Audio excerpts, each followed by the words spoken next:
হাঁটার পথ শুরু হলো।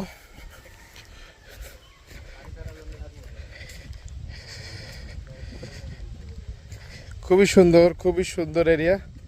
আপনারা দেখছেন এদিকে এদিকে হচ্ছে যে হোটেলগুলা, এখানে সব হোটেল।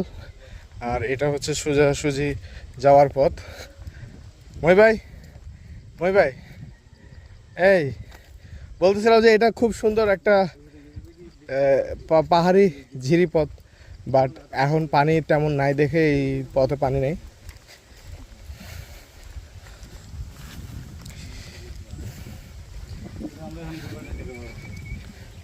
হুম,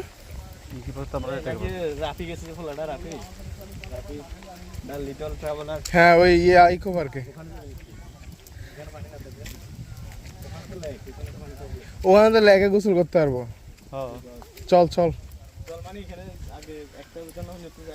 ও বাজি 1টা পর্যন্ত যাইতে তো অনেক সময় লাগে।